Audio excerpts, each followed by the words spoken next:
Welcome back to Classic Literature Free Audiobooks. If you missed previous chapters, you can find the full playlist in the description. Now, let the story continue with the Memoirs of Sherlock Holmes. The Glorious Scot. "I have some papers here," said my friend Sherlock Holmes, as we sat one winter's night on either side of the fire, "which I really think, Watson, that it would be worth your while to glance over. These are the documents in the extraordinary case of the Glorious Scot, and this is the message which struck Justice of the Peace Trevor dead with horror when he read it." He had picked from a drawer a little tarnished cylinder, and undoing the tape, he handed me a short note scrawled upon a half-sheet of slate-grey paper. "The supply of game for London is going steadily up," it ran. "Head Keeper Hudson, we believe, has been now told to receive all orders for fly paper and for preservation of your hen pheasant's life." As I glanced up from reading this enigmatical message, I saw Holmes chuckling at the expression upon my face. "You look a little bewildered," said he. "I cannot see how such a message as this could inspire horror. It seems to me to be rather grotesque than otherwise." "Very likely. Yet the fact remains that the reader, who was a fine, robust old man, was knocked clean down by it as if it had been the butt end of a pistol." "You arouse my curiosity," said I. "But why did you say just now that there were very particular reasons why I should study this case?" "Because it was the first in which I was ever engaged. I had often endeavored to elicit from my companion what had first turned his mind in the direction of criminal research, but had never caught him before in a communicative humor. Now he sat forward in this armchair and spread out the documents upon his knees. Then he lit his pipe and sat for some time smoking and turning them over. "You never heard me talk of Victor Trevor?" he asked. "He was the only friend I made during the 2 years I was at college. I was never a very sociable fellow, Watson, always rather fond of moping in my rooms and working out my own little methods of thought, so that I never mixed much with the men of my year. Bar fencing and boxing, I had few athletic tastes, and then my line of study was quite distinct from that of the other fellows, so that we had no points of contact at all. Trevor was the only man I knew, and that only through the accident of his bull terrier freezing on to my ankle one morning as I went down to chapel. It was a prosaic way of forming a friendship, but it was effective. I was laid by the heels for 10 days, but Trevor used to come in to inquire after me. At first it was only a minute's chat, but soon his visits lengthened, and before the end of the term we were close friends. He was a hearty, full-blooded fellow, full of spirits and energy, the very opposite to me in most respects, but we had some subjects in common, and it was a bond of union when I found that he was as friendless as I. Finally, he invited me down to his father's place at Donnithorpe in Norfolk, and I accepted his hospitality for a month of the long vacation. Old Trevor was evidently a man of some wealth and consideration, a J.P. and a landed proprietor. Donnithorpe is a little hamlet just to the north of Langmere, in the country of the Broads. The house was an old-fashioned, widespread, oak-beamed brick building with a fine lime-lined avenue leading up to it. There was excellent wild duck shooting in the fens, remarkably good fishing, a small but select library taken over, as I understood, from a former occupant, and a tolerable cook, so that he would be a fastidious man who could not put in a pleasant month there. Trevor Senior was a widower, and my friend his only son. There had been a daughter, I heard, but she had died of diphtheria while on a visit to Birmingham. The father interested me extremely. He was a man of little culture, but with a considerable amount of rude strength, both physically and mentally.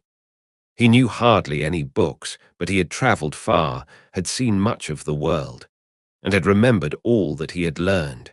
In person, he was a thick-set, burly man with a shock of grizzled hair, a brown, weather-beaten face, and blue eyes which were keen to the verge of fierceness. Yet he had a reputation for kindness and charity on the countryside, and was noted for the leniency of his sentences from the bench. One evening, shortly after my arrival, we were sitting over a glass of port after dinner, when young Trevor began to talk about those habits of observation and inference which I had already formed into a system, although I had not yet appreciated the part which they were to play in my life. The old man evidently thought that his son was exaggerating in his description of one or two trivial feats which I had performed. "Come now, Mr. Holmes," said he, laughing good-humouredly. "I'm an excellent subject, if you can deduce anything from me." "I fear there is not very much," I answered. "I might suggest that you have gone about in fear of some personal attack within the last 12 months. The laugh faded from his lips, and he stared at me in great surprise. "Well, that's true enough," said he.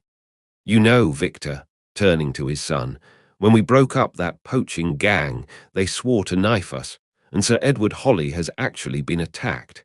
I've always been on my guard since then, though I have no idea how you know it." "You have a very handsome stick," I answered. "By the inscription I observed that you had not had it more than a year, but you have taken some pains to bore the head of it and pour melted lead into the hole so as to make it a formidable weapon. I argued that you would not take such precautions unless you had some danger to fear." "Anything else?" he asked, smiling. "You have boxed a good deal in your youth." "Right again. How did you know it? Is my nose knocked a little out of the straight?" "No," said I, "it is your ears. They have the peculiar flattening and thickening which marks the boxing man."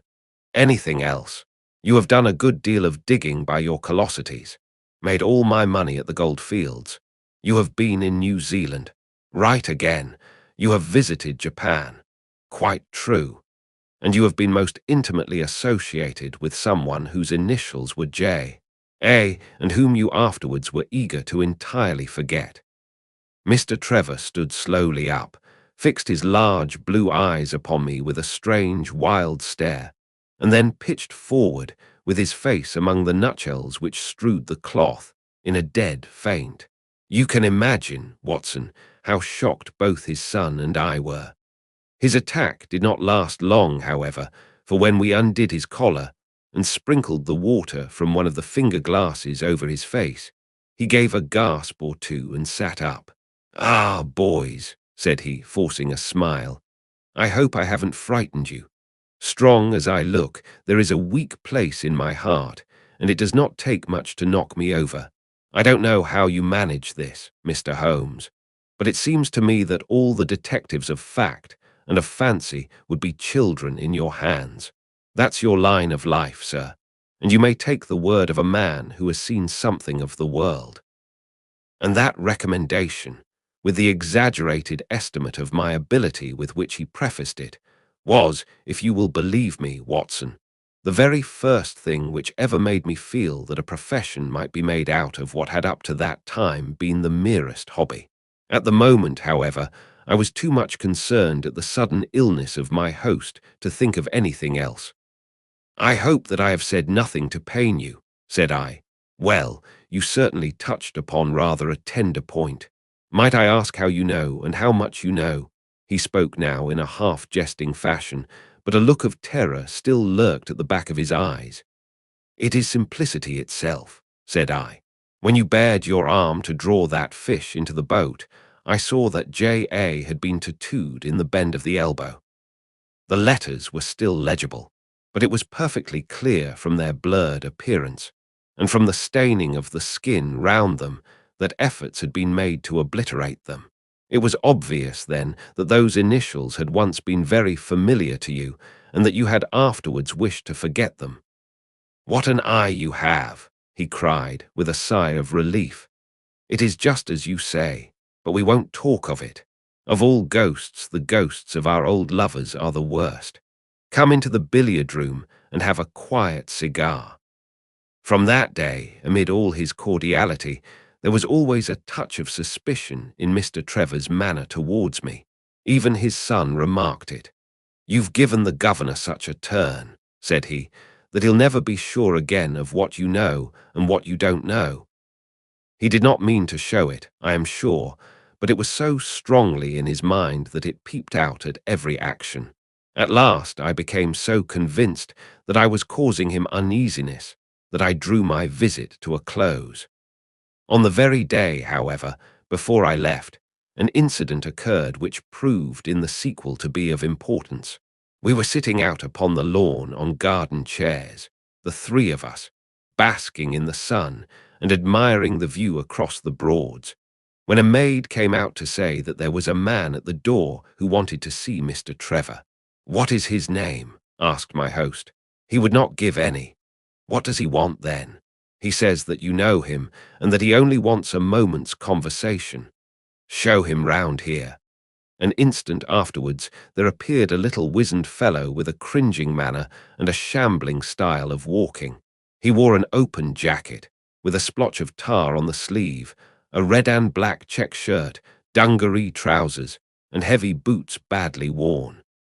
His face was thin and brown and crafty, with a perpetual smile upon it, which showed an irregular line of yellow teeth, and his crinkled hands were half closed in a way that is distinctive of sailors. As he came slouching across the lawn, I heard Mr. Trevor make a sort of hiccuping noise in his throat, and jumping out of his chair, he ran into the house.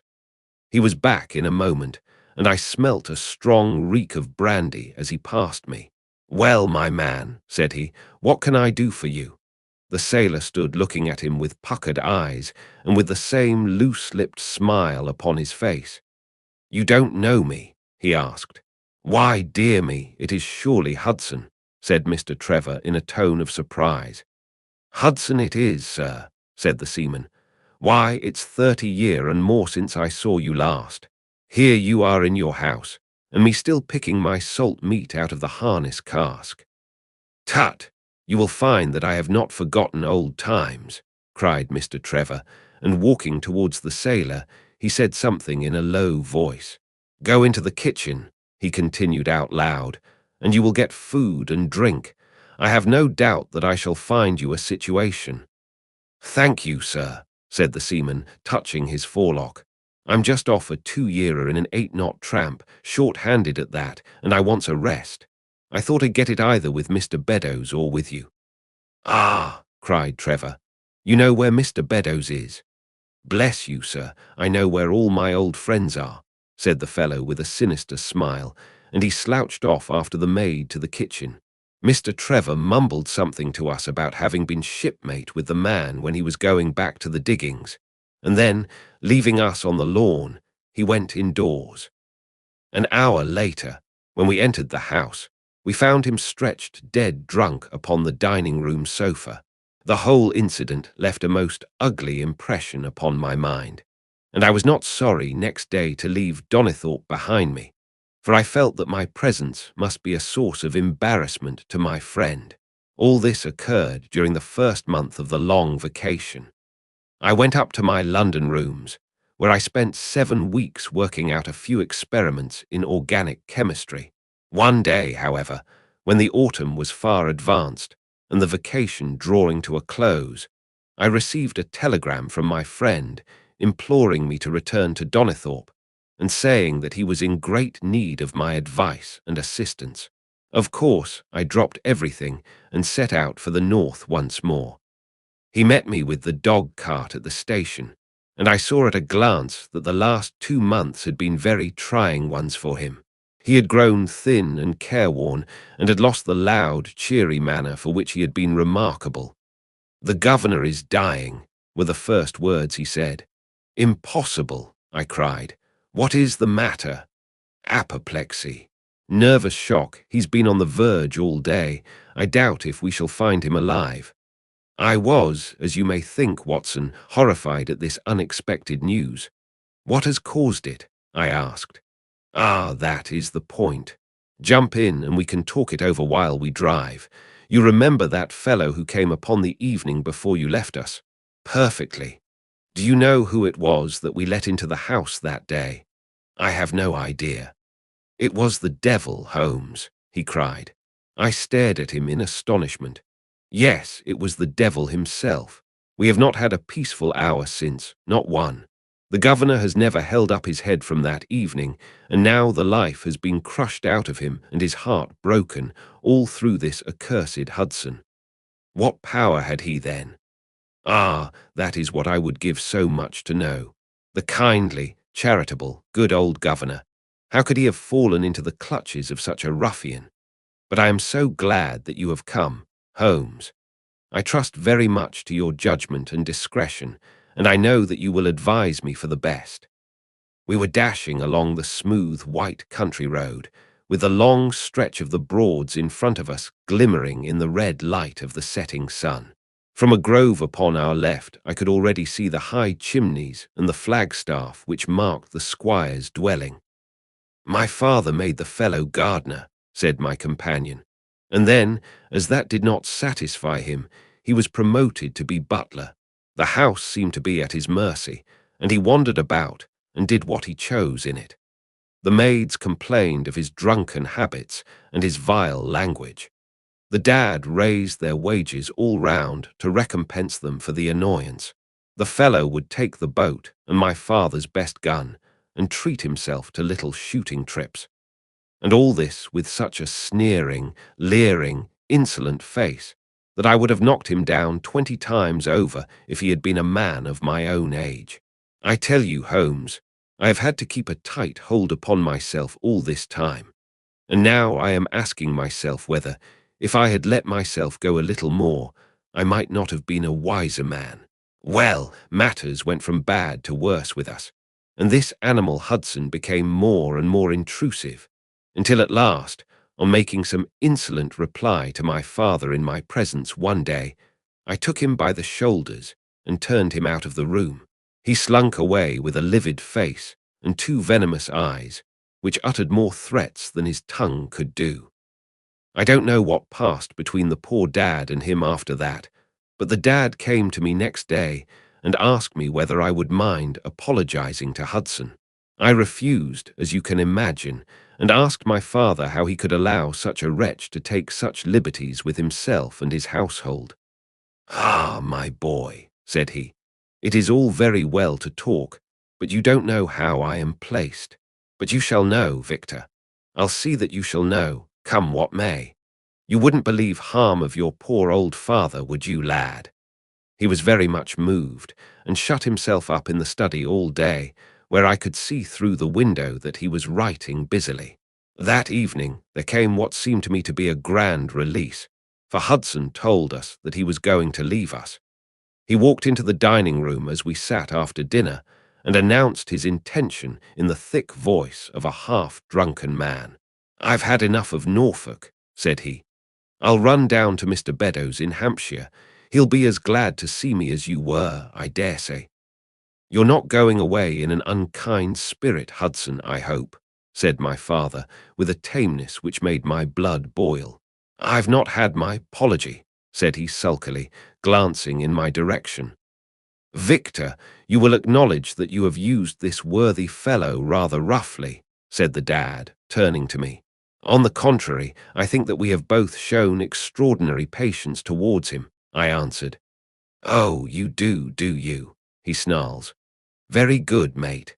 We'll see about that." He slouched out of the room, and half an hour afterwards left the house, leaving my father in a state of pitiable nervousness. Night after night I heard him pacing his room, and it was just as he was recovering his confidence that the blow did at last fall. "And how?" I asked eagerly. "In a most extraordinary fashion. A letter arrived for my father yesterday evening, bearing the Fordingbridge postmark." My father read it, clapped both his hands to his head, and began running round the room in little circles like a man who has been driven out of his senses. When I at last drew him down onto the sofa, his mouth and eyelids were all puckered on one side, and I saw that he had a stroke. Dr. Fordham came over at once. We put him to bed, but the paralysis has spread. He has shown no sign of returning consciousness, and I think that we shall hardly find him alive. "You horrify me, Trevor," I cried. "What then could have been in this letter to cause so dreadful a result?" Nothing. There lies the inexplicable part of it. The message was absurd and trivial. Ah, my God, it is as I feared. As he spoke, we came round the curve of the avenue and saw in the fading light that every blind in the house had been drawn down. As we dashed up to the door, my friend's face convulsed with grief. A gentleman in black emerged from it. "When did it happen, Doctor?" asked Trevor. "Almost immediately after you left. Did he recover consciousness?" "For an instant before the end." "Any message for me?" "Only that the papers were in the back drawer of the Japanese cabinet." My friend ascended with the doctor to the chamber of death, while I remained in the study, turning the whole matter over and over in my head and feeling as somber as ever I had done in my life. What was the past of this Trevor, pugilist, traveller and gold digger, and how had he placed himself in the power of this acid-faced seaman? Why, too, should he faint at an allusion to the half-effaced initials upon his arm, and die of fright when he had a letter from Fordingbridge?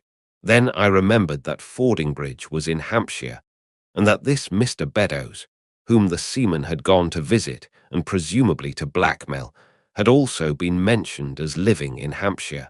The letter, then, might either come from Hudson, the seaman, saying that he had betrayed the guilty secret which appeared to exist, or it might come from Beddoes, warning an old confederate that such a betrayal was imminent. So far it seemed clear enough. But then how could this letter be trivial and grotesque as described by the Sun? He must have misread it. If so, it must have been one of those ingenious secret codes which mean one thing while they seem to mean another. I must see this letter. If there were a hidden meaning in it, I was confident that I could pluck it forth.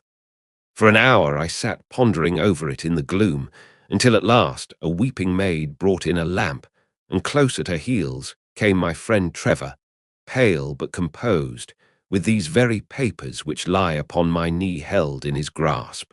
He sat down opposite to me, drew the lamp to the edge of the table, and handed me a short note scribbled, as you see, upon a single sheet of grey paper. "The supply of game for London is going steadily up," it ran. "Head keeper Hudson, we believe, has been now told to receive all orders for fly paper and for preservation of your hen pheasant's life." I dare say my face looked as bewildered as yours did just now when first I read this message. Then I reread it very carefully. It was evidently as I had thought, and some secret meaning must lie buried in this strange combination of words. Or could it be that there was a prearranged significance to such phrases as fly paper and hen pheasant? Such a meaning would be arbitrary and could not be deduced in any way. And yet I was loath to believe that this was the case, and the presence of the word, Hudson, seemed to show that the subject of the message was as I had guessed, and that it was from Beddoes rather than the sailor. I tried it backwards, but the combination, life pheasant's hen, was not encouraging. Then I tried alternate words, but neither the of for nor supply game London promised to throw any light upon it.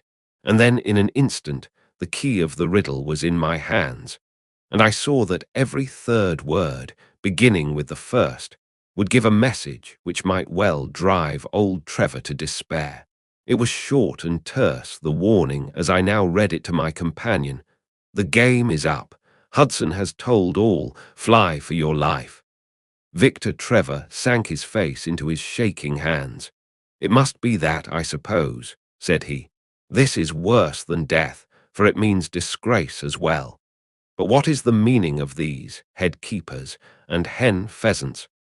"It means nothing to the message, but it might mean a good deal to us if we had no other means of discovering the sender. You see that he has begun by writing, 'The game is,' and so on. Afterwards he had, to fulfill the prearranged cipher, to fill in any 2 words in each space.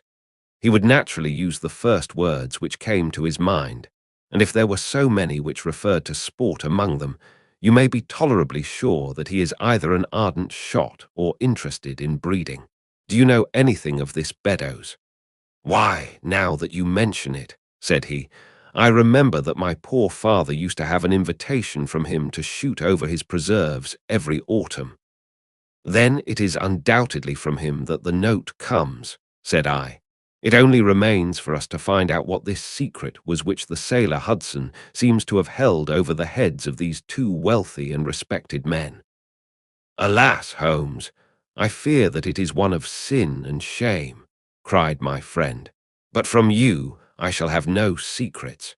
Here is the statement which was drawn up by my father when he knew that the danger from Hudson had become imminent. I found it in the Japanese cabinet, as he told the doctor.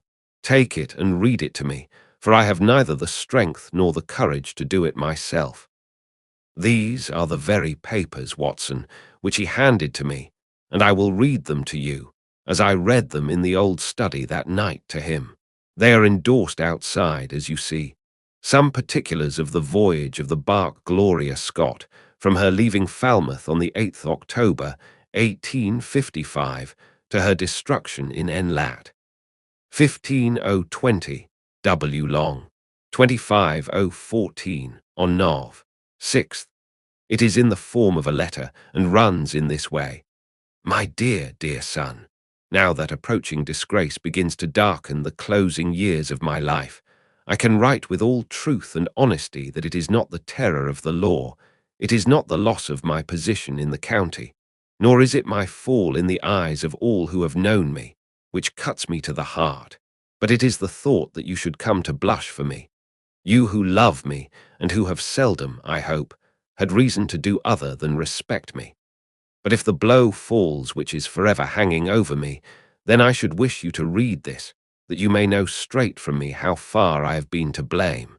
On the other hand, if all should go well, which may kind God Almighty grant, then if by any chance this paper should be still undestroyed, and should fall into your hands, I conjure you, by all you hold sacred, by the memory of your dear mother, and by the love which had been between us, to hurl it into the fire, and to never give one thought to it again.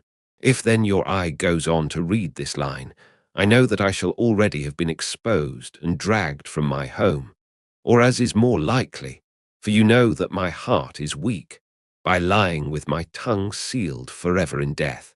In either case, the time for suppression is past, and every word which I tell you is the naked truth, and this I swear as I hope for mercy. My name, dear lad, is not Trevor. I was James Armitage in my younger days, and you can understand now the shock that it was to me a few weeks ago when your college friend addressed me in words which seemed to imply that he had surmised my secret. As Armitage it was that I entered a London banking house, and as Armitage I was convicted of breaking my country's laws and was sentenced to transportation. Do not think very harshly of me, laddie. It was a debt of honour, so called, which I had to pay, and I used money which was not my own to do it, in the certainty that I could replace it before there could be any possibility of its being missed. But the most dreadful ill luck pursued me. The money which I had reckoned upon never came to hand, and a premature examination of accounts exposed my deficit.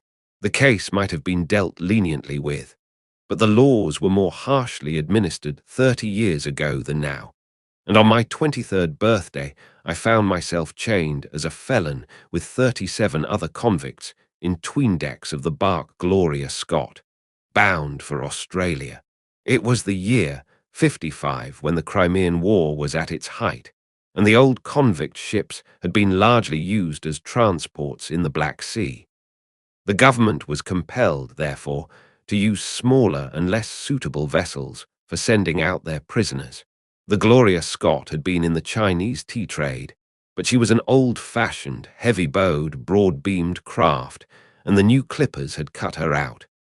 She was a 500-ton boat, and besides her 38 jailbirds, she carried 26 of a crew, 18 soldiers, a captain, 3 mates, a doctor, a chaplain, and 4 warders. Nearly 100 souls were in her, all told, when we set sail from Falmouth. The partitions between the cells of the convicts, instead of being of thick oak, as is usual in convict ships, were quite thin and frail. The man next to me upon the aft side was one whom I had particularly noticed when we were led down the quay. He was a young man with a clear, hairless face, a long, thin nose, and rather nutcracker jaws. He carried his head very jauntily in the air, had a swaggering style of walking, and was, above all else, remarkable for his extraordinary height. I don't think any of our heads would have come up to his shoulder, and I am sure that he could not have measured less than 6.5 feet. It was strange among so many sad and weary faces to see one which was full of energy and resolution. The sight of it was to me like a fire in a snowstorm.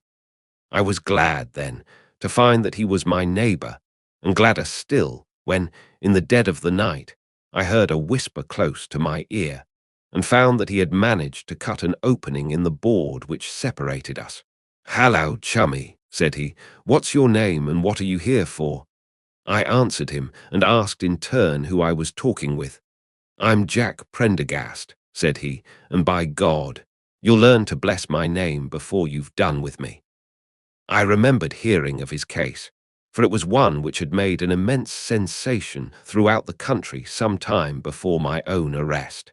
He was a man of good family and of great ability, but of incurably vicious habits, who had by an ingenious system of fraud obtained huge sums of money from the leading London merchants.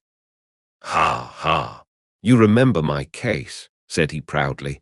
"Very well indeed. Then maybe you remember something queer about it. What was that, then? I'd had nearly 250,000, hadn't I? So it was said. But none was recovered, eh? No. Well, where do you suppose the balance is?" he asked. "I have no idea," said I. "Right between my finger and thumb," he cried. "By God, I've got more pounds to my name than you've hairs on your head. And if you've money, my son, and know how to handle it and spread it, you can do anything. Now, you don't think it likely that a man who could do anything is going to wear his breeches out, sitting in the stinking hold of a rat-gutted, beetle-ridden, mouldy old coffin of a China coaster. No, sir, such a man will look after himself and will look after his chums. You may lay to that. You hold on to him, and you may kiss the book that he'll haul you through." That was his style of talk, and at first I thought it meant nothing.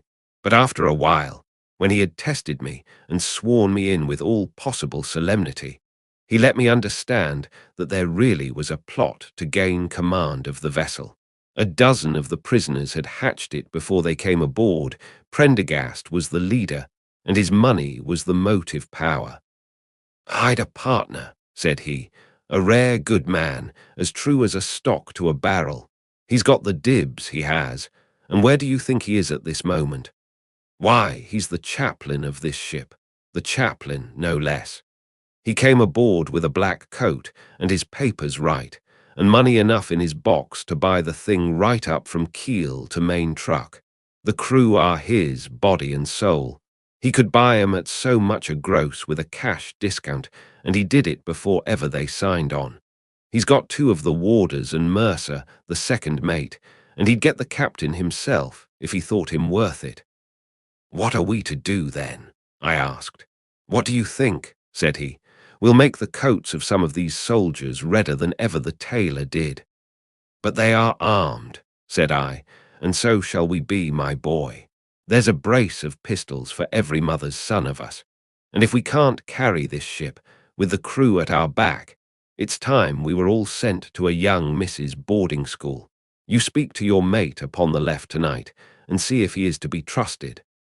I did so, and found my other neighbour to be a young fellow in much the same position as myself, whose crime had been forgery.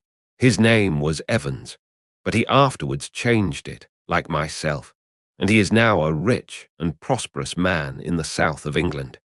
He was ready enough to join the conspiracy as the only means of saving ourselves, and before we had crossed the bay, there were only two of the prisoners who were not in the secret. One of these was of weak mind, and we did not dare to trust him, and the other was suffering from jaundice, and could not be of any use to us. From the beginning, There was really nothing to prevent us from taking possession of the ship. The crew were a set of ruffians, specially picked for the job. The sham chaplain came into our cells to exhort us, carrying a black bag supposed to be full of tracts, and so often did he come that by the third day we had each stowed away at the foot of our beds a file, a brace of pistols, a pound of powder, and 20 slugs. 2 of the warders were agents of Prendergast, and the second mate was his right-hand man. The captain, the 2 mates, 2 warders, Lieutenant Martin, his 18 soldiers, and the doctor were all that we had against us. Yet safe as it was, we determined to neglect no precaution and to make our attack suddenly by night. It came, however, more quickly than we expected, and in this way. One evening, about the 3rd week after our start, the doctor had come down to see one of the prisoners who was ill, and putting his hand down on the bottom of his bunk, he felt the outline of the pistols. If he had been silent, he might have blown the whole thing, but he was a nervous little chap. So he gave a cry of surprise, and turned so pale that the man knew what was up in an instant and seized him. He was gagged before he could give the alarm and tied down upon the bed. He had unlocked the door that led to the deck, and we were through it in a rush. The 2 sentries were shot down, and so was a corporal who came running to see what was the matter. There were 2 more soldiers at the door of the stateroom, and their muskets seemed not to be loaded, for they never fired upon us, and they were shot while trying to fix their bayonets. Then we rushed on into the captain's cabin, but as we pushed open the door, there was an explosion from within, and there he lay with his brains smeared over the chart of the Atlantic, which was pinned upon the table, while the chaplain stood with a smoking pistol in his hand at his elbow. The 2 mates had both been seized by the crew, and the whole business seemed to be settled. The stateroom was next the cabin, and we flocked in there and flopped down on the settees, all speaking together, for we were just mad with the feeling that we were free once more. There were lockers all round, and Wilson, the sham chaplain, knocked one of them in and pulled out a dozen of brown sherry. We cracked off the necks of the bottles, poured the stuff out into tumblers, and were just tossing them off, when in an instant, without warning, there came the roar of muskets in our ears, and the saloon was so full of smoke that we could not see across the table. When it cleared again, the place was a shambles. Wilson and 8 others were wriggling on the top of each other on the floor, and the blood and the brown sherry on that table turn me sick now when I think of it. We were so cowed by the sight that I think we should have given the job up if it had not been for Prendergast. He bellowed like a bull and rushed for the door with all that were left alive at his heels. Out we ran, and there on the poop were the lieutenant and 10 of his men. The swing skylights above the saloon table had been a bit open, and they had fired on us through the slit. We got on them before they could load, and they stood to it like men. But we had the upper hand of them, and in 5 minutes it was all over. My God, was there ever a slaughterhouse like that ship? Prendergast was like a raging devil, and he picked the soldiers up as if they had been children and threw them overboard alive or dead. There was one sergeant that was horribly wounded, and yet kept on swimming for a surprising time, until someone in mercy blew out his brains. When the fighting was over, there was no one left of our enemies except just the warders, the mates, and the doctor. It was over them that the great quarrel arose. There were many of us who were glad enough to win back our freedom, and yet who had no wish to have murder on our souls.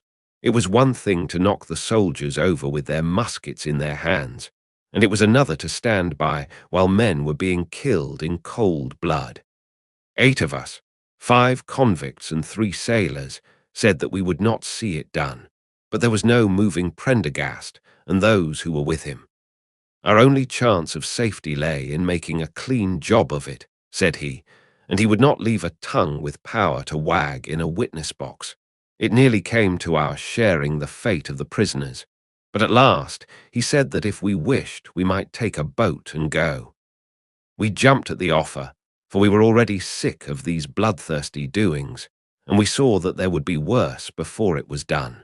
We were given a suit of sailors' togs each, a barrel of water, 2 casks, one of junk and one of biscuits, and a compass. Prendergast threw us over a chart, told us that we were shipwrecked mariners whose ship had foundered in lat. 15 ON and long 25 OW, and then cut the painter and let us go. And now I come to the most surprising part of my story, my dear son. The seamen had hauled the foreyard aback during the rising, but now as we left them, they brought it square again. And as there was a light wind from the north and east, the bark began to draw slowly away from us. Our boat lay, rising and falling, upon the long, smooth rollers, and Evans and I, who were the most educated of the party, were sitting in the sheets working out our position and planning what coast we should make for. It was a nice question, for the Cape de Verds were about 500 miles to the north of us, and the African coast about 700 to the east. On the whole, as the wind was coming round to the north, we thought that Sierra Leone might be best, and turned our head in that direction, the bark being at that time nearly hull down on our starboard quarter.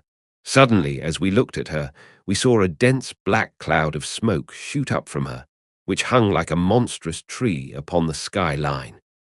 A few seconds later, a roar like thunder burst upon our ears, and as the smoke thinned away, there was no sign left of the glorious Scot.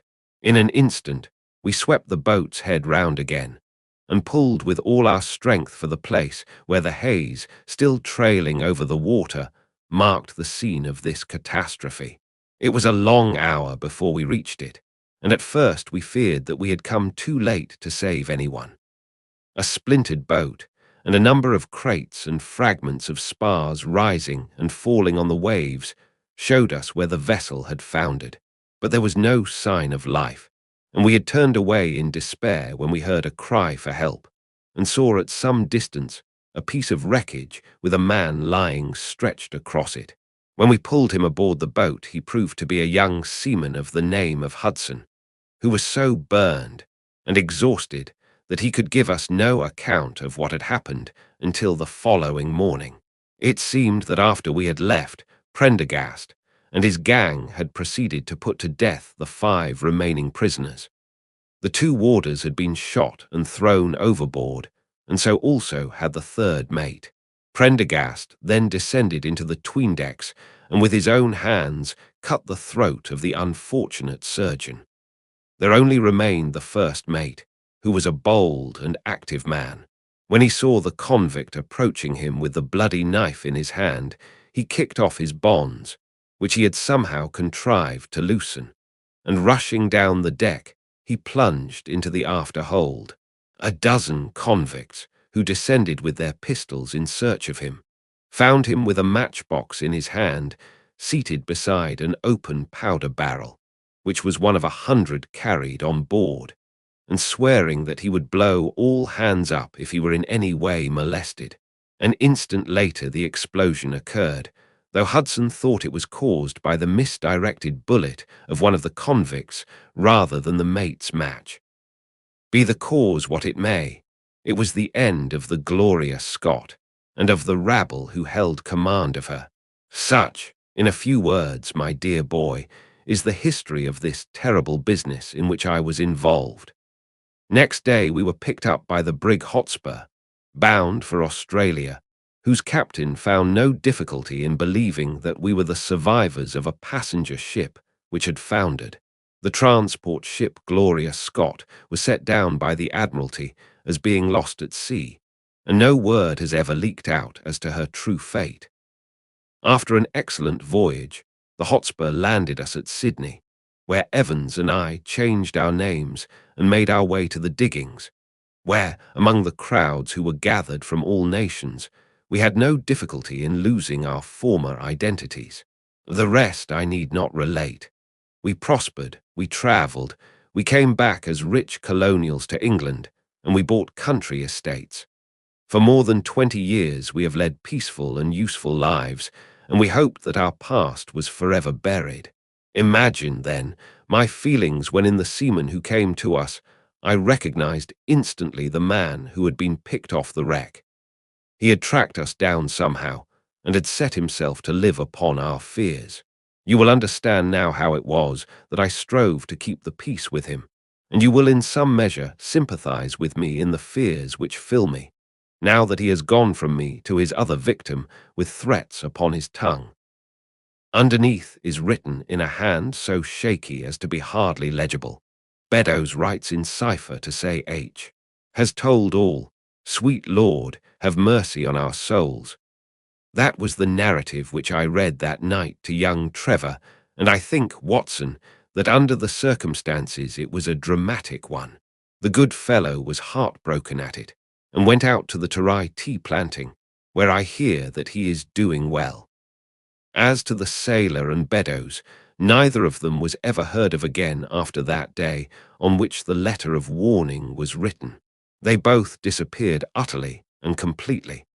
No complaint had been lodged with the police, so that Beddoes had mistaken a threat for a deed. Hudson had been seen lurking about, and it was believed by the police that he had done away with Beddoes and had fled. For myself, I believe that the truth was exactly the opposite. I think that it is most probable that Beddoes, pushed to desperation and believing himself to have been already betrayed, had revenged himself upon Hudson, and had fled from the country with as much money as he could lay his hands on. Those are the facts of the case, Doctor, and if they are of any use to your collection, I am sure that they are very heartily at your service. And that wraps up the Gloria Scott. If you enjoyed it, please like the video and share your thoughts in the comments. Want to keep listening? Head over to the next chapter and let it play in the background while you relax or work. Links are in description. Don't forget to subscribe and tap the bell so you'll be notified when the next chapters are released. Thanks for listening.